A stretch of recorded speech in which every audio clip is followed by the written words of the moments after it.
Tudo começou com algo que deveria ter permanecido enterrado sob camadas de poeira e décadas de esquecimento. Em uma terça-feira comum, no silêncio dos arquivos subterrâneos da Biblioteca Pública de Nova York, entre prateleiras infinitas de desenhos e documentação técnica, foi descoberta uma pasta cuja simples presença contradizia a história oficial. Nela estava uma anotação estranha para um arquivo técnico. Sistemas elétricos comerciais, descontinuado. Dentro, encontrava-se um relatório detalhado de um engenheiro chamado Thomas Kmerford Martin, intitulado Sistemas de Coleta de Carga Atmosférica, Protocolos de Instalação e Manutenção para Edifícios Urbanos. Não se tratava de reflexões teóricas ou esboços de um futurista. Nas páginas amareladas estavam registrados desenhos técnicos detalhados, hastes de cobre, placas receptoras e blocos de capacitores integrados diretamente nos telhados dos edifícios de Manhattan. Era um verdadeiro guia de operação de um sistema funcional que extraía energia gratuita diretamente da atmosfera já em 1889. Mas o que mais assustou foi o final do documento. Uma nota manuscrita sucinta informava que o sistema havia sido desativado por ordem municipal, e todas as evidências foram lacradas por decreto do prefeito. A tecnologia não apenas foi substituída por algo mais avançado, foi ordenado que fosse enterrada, apagada da memória e escondida dos olhos do público. A partir desse momento, o mundo familiar da arquitetura deixou de ser apenas uma questão de estética. Se você olhar atentamente para qualquer grande edifício construído antes de 1900, sob o olhar de um engenheiro, ele se revela como um dispositivo técnico complexo. Cúpulas metálicas maciças, pináculos que se elevam ao céu, acabamentos metálicos requintados cobrindo superfícies, cobre, bronze e folheado a ouro nos pontos mais altos. A história oficial chama isso de excessos da Era Dourada. Mas os fatos contam uma história diferente. A moda não pode seguir especificações técnicas idênticas em diferentes continentes com tamanha precisão matemática. As cúpulas do Capitólio em Washington, da Catedral de São Paulo em Londres e da Catedral de São Isaac em Petersburgo não são apenas semelhantes, são idênticas em proporções de diâmetro, altura e curvatura. Isso não é estilo, é uma função criada segundo um único modelo de engenharia. Pesquisas sobre campos eletromagnéticos ao redor de tais estruturas históricas mostram resultados anômalos. As cúpulas metálicas das catedrais europeias demonstram uma capacidade de acumular carga que supera em 300 a 400% os níveis de estruturas passivas comuns. A geometria desses edifícios indica um design intencional para a captura e não apenas para a dissipação da eletricidade atmosférica. No nível do solo, os sensores mostram valores padrão, mas ao se aproximar da base da cúpula, os níveis de tensão disparam para 8 vezes acima do fundo natural. Assim, Christopher Wren construiu um coletor elétrico funcional em 1675, muito antes de Benjamin Franklin descobrir oficialmente a eletricidade atmosférica. Cada uma dessas majestosas construções, da Basílica de São Pedro em Roma aos edifícios governamentais nos EUA, coleta carga muito além dos níveis naturais. O problema é que na teoria arquitetônica moderna não existe uma explicação funcional satisfatória para a prevalência desses elementos metálicos que surgiram séculos antes dos sistemas de proteção contra raios e superam em muito quaisquer requisitos estruturais. São enormes antenas projetadas para maximizar o contato com o campo elétrico da atmosfera. Mas como exatamente essa rede energética global funcionava e por que seus vestígios são encontrados nos lugares mais inesperados? Apesar de os historiadores oficiais atribuírem a grandiosidade das construções do século XIX a um excesso estético, os fatos arquitetônicos apontam para algo mais fundamental. Se deixarmos de lado o entusiasmo turístico e olharmos para os edifícios como um engenheiro, descobrimos uma surpreendente regularidade.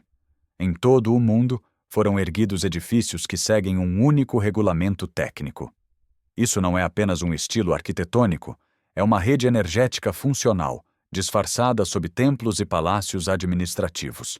Uma análise crítica de gigantes como o Capitólio em Washington, a Catedral de São Paulo em Londres ou a Catedral de São Isaac em São Petersburgo revela detalhes que a ciência moderna chama de enigmas arquitetônicos. Esses edifícios não apenas reúnem cúpulas, mas elementos idênticos em composição e forma. Estruturas massivas de ferro e cobre, coberturas douradas nos pontos mais altos e complexos, sistemas internos de conexões metálicas. Por exemplo, a cúpula do Capitólio, instalada em 1866, é uma colossal construção de ferro fundido com mais de 80 metros de altura, coroada por uma estátua de bronze. Elementos semelhantes em todo o mundo superam em muito quaisquer requisitos construtivos da época e foram criados muito antes do surgimento de sistemas oficiais de para-raios. Medidas realizadas confirmam as suspeitas. Essas cúpulas não são passivas.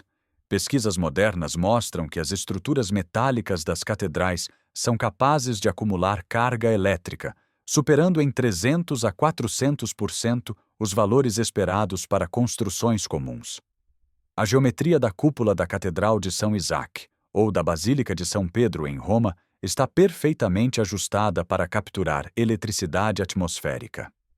Quando a tensão é medida nesses pontos, os instrumentos registram saltos abruptos, chegando a 1.500 volts por metro, muito acima do fundo natural. Tudo isso aponta para uma grande ilusão na descrição do século de ouro.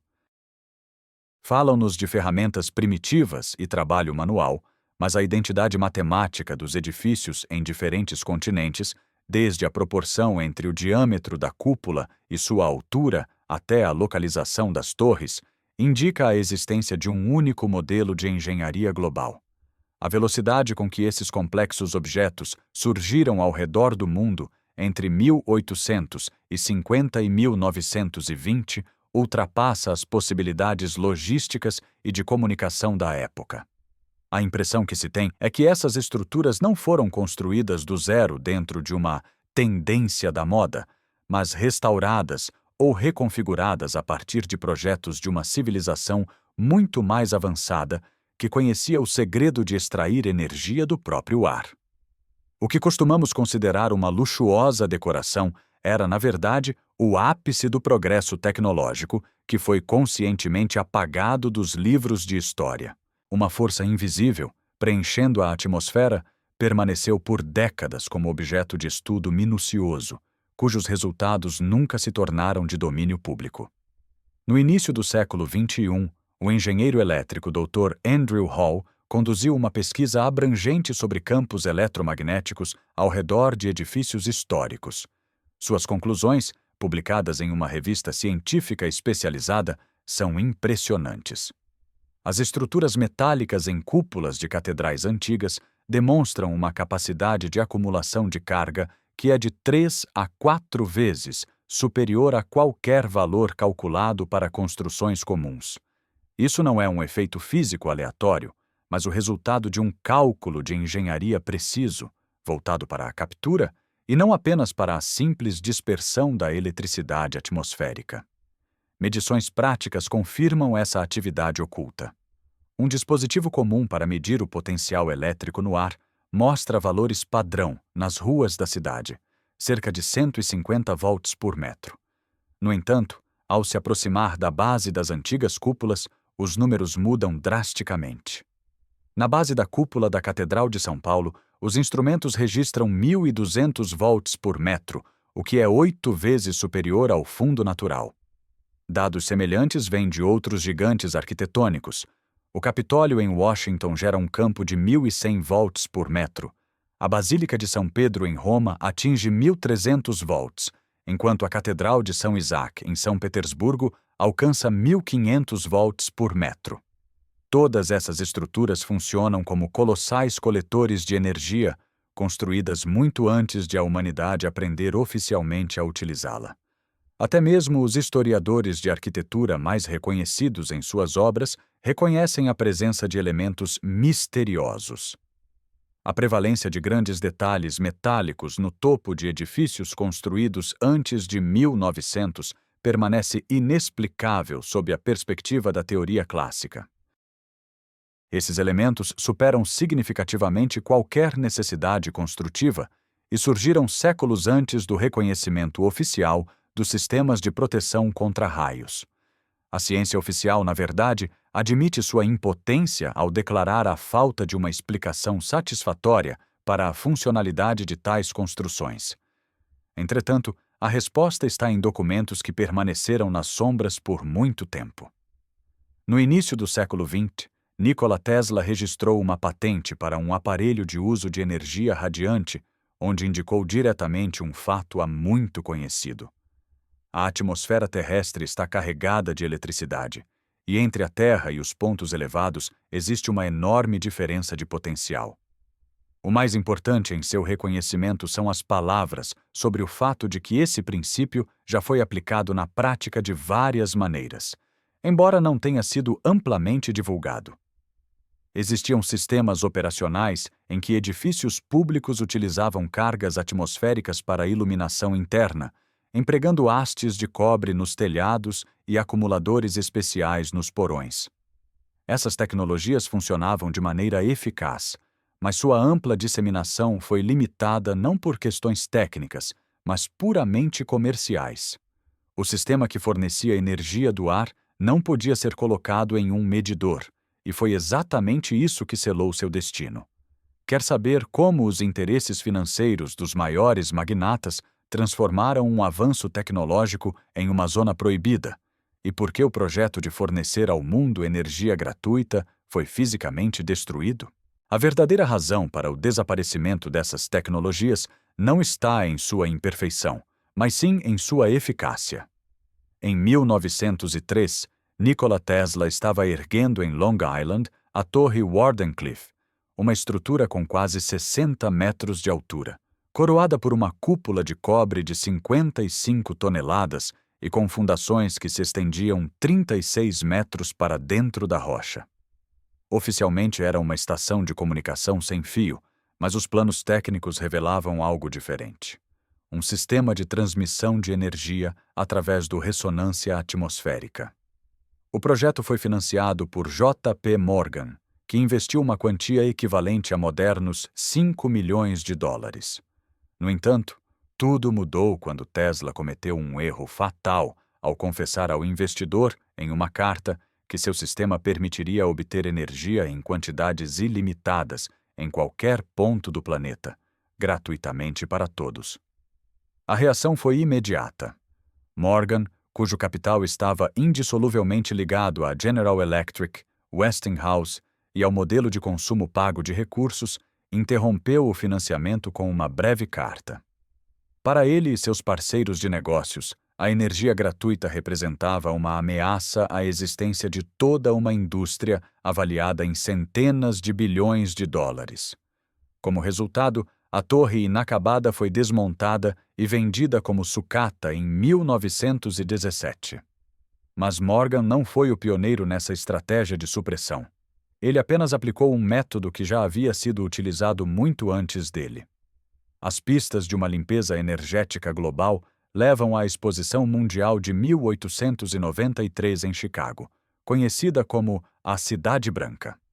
Todo o complexo da exposição era iluminado por centenas de milhares de lâmpadas, o que era apresentado como um triunfo dos geradores modernos. No entanto, os relatórios do engenheiro-chefe registraram estranhas anomalias. Os edifícios com cúpulas e torres maciças consumiam significativamente menos eletricidade do que os cálculos indicavam. Os visitantes descreveram uma iluminação que parecia ser alimentada por uma fonte invisível, afirmando que não havia fios visíveis suficientes para justificar tal brilho. A análise matemática confirma a discrepância. A potência total das lâmpadas excedia a capacidade dos geradores a vapor instalados em 2,5 megawatts. Isso sugere que os próprios pavilhões, construídos segundo os mesmos princípios que os palácios antigos, estavam gerando a energia faltante. Apenas 6 meses após o fechamento da exposição, Essas construções monumentais de aço e pedra foram rapidamente demolidas sob o pretexto de seu status temporário. Um destino semelhante atingiu centenas de edifícios administrativos, parlamentos e tribunais ao redor do mundo, construídos entre 1850 e 1920. Todos eles possuíam cúpulas condutoras idênticas e fundações profundas, como se seguissem um único projeto oculto que se espalhava a uma velocidade inexplicável para as tecnologias de comunicação da época. Gradualmente tornava-se claro. Sob o disfarce de modernização das cidades, estava ocorrendo uma desmontagem sistemática da infraestrutura que poderia tornar a humanidade independente. Como exatamente essa rede global estava estruturada e por que mesmo engenheiros modernos, ao visitarem antigos porões, ficam perplexos com o que veem? A exploração de arquivos abandonados e a análise engenheira de edifícios inevitavelmente nos levam a um mesmo nome, que foi meticulosamente riscado dos livros de história: Tartária. Não se trata apenas de uma designação geográfica em antigos mapas, mas sim do nome de uma civilização tecnológica global, cuja compreensão da física superava a nossa. No cerne de seu poder estava a chamada Rede Tartária, uma infraestrutura perfeita para a coleta de eletricidade atmosférica, cujas marcas ainda estão espalhadas por todos os continentes. A estrutura funcional dessa rede era genial em sua simplicidade e grandiosidade. O sistema consistia em 4 componentes-chave. O primeiro, os pontos de coleta. Aquelas cúpulas e pináculos dourados e de cobre que hoje consideramos decoração religiosa. Eles funcionavam como antenas, captando a carga ionizada das camadas superiores da atmosfera. O segundo componente, o armazenamento. Nos porões desses edifícios, pesquisadores modernos encontram estranhas salas revestidas com materiais dielétricos e restos de gigantescas baterias de condensadores. O terceiro elemento, a distribuição. Os complexos ornamentos metálicos nas fachadas, as grades e até os portões forjados não eram meramente adornos, mas guias de ondas, transmitindo energia entre os edifícios. E, por fim, o quarto componente, o aterramento através de fundações colossais, muitas vezes se estendendo até as águas subterrâneas ou minérios magnéticos, completando o circuito e criando um fluxo de potência estável. As evidências da existência desse sistema estão ocultas nos próprios fundamentos das cidades.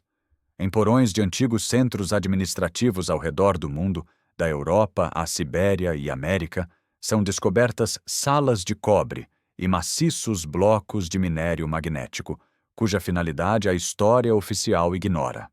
Essas descobertas indicam que os edifícios não foram construídos apenas como espaços residenciais ou públicos, mas como nós de uma instalação energética global.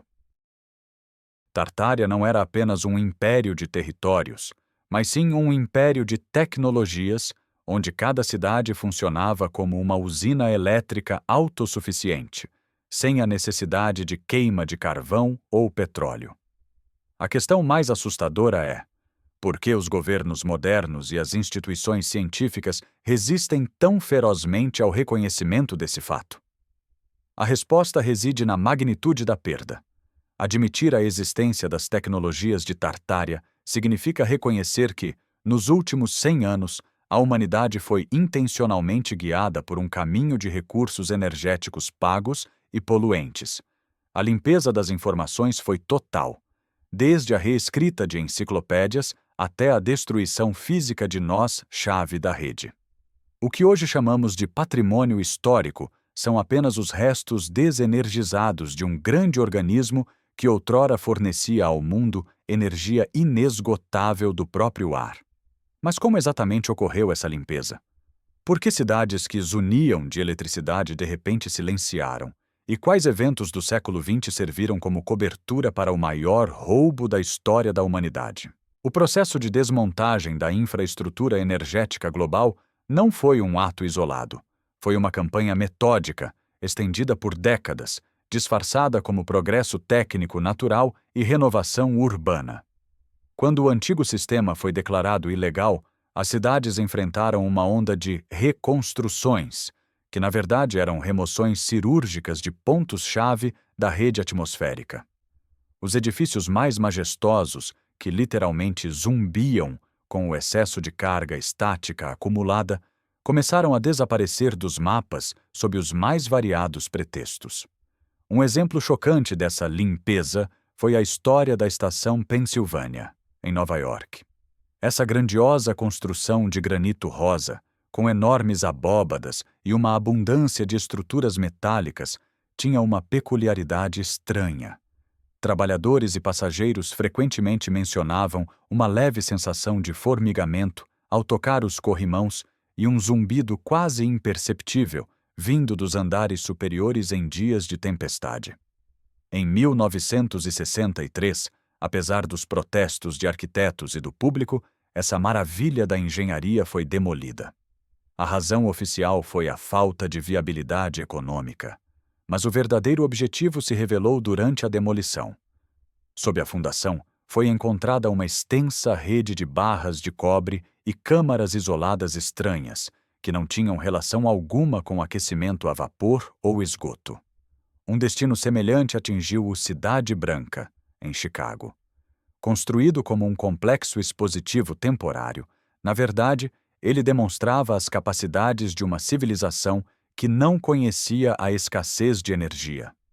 Após o fechamento da exposição, essas construções sólidas, capazes de durar séculos, foram destruídas com uma rapidez surpreendente. A análise dos orçamentos preservados mostra que os custos da demolição superavam o valor da própria construção. Um passo logicamente inexplicável, a menos que o objetivo fosse a completa destruição da base técnica que consumia menos energia do que produzia. A limpeza ocorreu exatamente quando as monopolistas de energia começaram a consolidar seu poder. Assim que sistemas de medição de eletricidade pagos foram introduzidos nas cidades, os antigos edifícios com suas cúpulas gratuitas tornaram-se testemunhas perigosas do passado. Sob o pretexto de garantir a segurança contra incêndios, os topos de cobre foram removidos das torres, enquanto os porões condensadores eram preenchidos com concreto ou entulhos de construção. Era uma guerra contra uma arquitetura que lembrava a verdade. Toda vez que você vê uma foto antiga de uma cidade do final do século XIX, com suas ruas incrivelmente largas, por onde circulam carroças primitivas, e ao mesmo tempo observa edifícios cuja complexidade não conseguimos reproduzir hoje, saiba, você está olhando para uma usina elétrica desativada. Fomos levados a acreditar que esses gigantes foram construídos para a beleza por pessoas que andavam com velas, mas os fatos dizem o contrário. Eles foram construídos para a luz, que não precisava de fios ou contas a pagar. Como essa ciência reprimida continua a romper décadas de proibições, e por que corporações modernas secretamente retornam aos projetos que são oficialmente considerados pseudociência. 7. Apesar de décadas de esquecimento e destruição sistemática de evidências, o conhecimento sobre a eletricidade atmosférica não desapareceu sem deixar vestígios. Ele continua a romper a cortina do segredo na forma de patentes modernas e descobertas científicas que a indústria oficial frequentemente apresenta como algo radicalmente novo. No entanto, para aqueles que estudaram os projetos da Tartária, essas inovações parecem tentativas tardias de redescobrir um caminho já trilhado. Nos últimos anos, as maiores corporações tecnológicas e institutos de pesquisa, como o Instituto de Tecnologia de Massachusetts, MIT, e as divisões de engenharia da Hyundai, começaram a registrar patentes para sistemas de coleta de carga atmosférica. Esses dispositivos lembram de forma suspeita os esquemas do século XIX. Utilizam altas antenas cobertas com composições condutoras especiais e sistemas de capacitores para acumular energia do ar. O reconhecimento de cientistas contemporâneos de que existe uma colossal diferença de potencial entre a ionosfera e a superfície da Terra, que pode ser usada como uma fonte de energia inesgotável, confirma, na verdade, as palavras de Nikola Tesla, proferidas há um século. O mais impressionante sobre essas patentes são os materiais utilizados. Em antigas estruturas da Tartária, cobre e ouro desempenhavam um papel fundamental. As nanotecnologias de hoje permitem substituir o ouro por revestimentos de grafeno, mas o princípio físico permanece inalterado: a coleta de elétrons livres da atmosfera. Vemos como a ciência proibida está lentamente retornando ao discurso oficial, mas sob o rigoroso controle dos detentores de patentes. O que antes era um patrimônio acessível da arquitetura, agora se torna propriedade privada de corporações. Engenheiros que trabalham nesses projetos frequentemente se deparam com o mesmo problema. Os edifícios modernos estão mal adaptados para essa forma de energia. Ao contrário das construções da Tartária, que formavam um circuito condutor único desde o pináculo até a fundação profunda, as caixas de concreto modernas estão isoladas do solo e da atmosfera. Pesquisadores reconhecem que, se construíssemos cidades de acordo com os cânones da Era de Ouro, utilizando sua metalicidade e a geometria das cúpulas, o problema da crise energética teria sido resolvido antes mesmo de surgir. O eco da Tartária é ouvido também nos experimentos de inventores independentes. Em todo o mundo, entusiastas estão recriando cópias em miniatura de antenas atmosféricas, inspirando-se na forma de antigas torres, sineiras e obeliscos. Os resultados de seu trabalho, lâmpadas que brilham sem baterias e motores em funcionamento, tornam-se testemunhos vivos de que a tecnologia não desapareceu. Ela apenas aguarda seu momento, até que a humanidade perceba a magnitude da ilusão. Estamos em um ponto único da história, onde conhecimentos antigos começam a ser confirmados por fórmulas modernas, e esconder isso se torna cada vez mais difícil. Essa conexão entre épocas nos leva à pergunta final. Se a fundação para o retorno dessas tecnologias já está estabelecida, como podemos despertar as cidades adormecidas e o que precisamos fazer para ligar novamente este mundo, retomando nosso direito à energia gratuita? A conscientização de que vivemos entre gigantescos mecanismos desativados transforma nossa percepção da realidade. Cada cidade antiga não é apenas um monumento arquitetônico, mas uma usina de energia adormecida, aguardando seu momento. Os edifícios da Tartária ainda se lembram do que nos foi imposto esquecer. Suas cúpulas ainda se estendem em direção aos céus energizados, enquanto os fundamentos, enraizados no solo magnético, continuam a acumular a força do planeta. A tecnologia não desapareceu, ela apenas foi colocada em modo de espera no lugar mais visível, bem acima de nossas cabeças. O despertar começa com uma mudança de perspectiva. Assim que deixamos de ver nos pináculos de cobre e nas catedrais douradas apenas símbolos religiosos, todo o sistema de controle, construído sobre a escassez de recursos, começa a desmoronar. A energia da atmosfera é ilimitada, acessível e, mais importante, livre por natureza. Por séculos, fomos levados a acreditar que o controle sobre a energia significa controle sobre as pessoas, e é exatamente por isso que a Tartária precisava desaparecer. Mas as evidências se mostraram mais duradouras do que os impérios. Para reativar esse mundo, não é necessário construir novas usinas. Basta compreender os princípios de funcionamento das estruturas já existentes. Os dados de medições, os desenhos arquivados e as patentes modernas apontam para uma única verdade: estamos cercados por um oceano de eletricidade. Tudo o que se requer da humanidade hoje é a coragem de reconhecer a magnitude do grande roubo do passado e começar a utilizar o legado que sempre foi nosso. As antigas cúpulas ainda captam a carga e os porões ainda guardam o potencial para a transformação. Esta investigação não é apenas uma busca por fatos perdidos, é a chave para o futuro.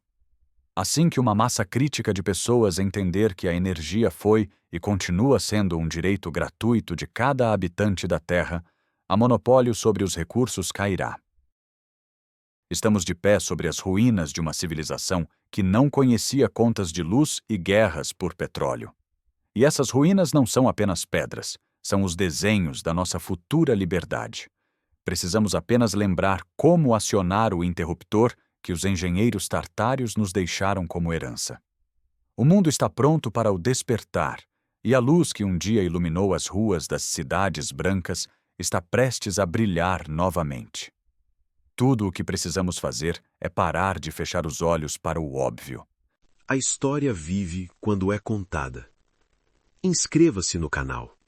O que vem a seguir, você provavelmente nunca ouviu.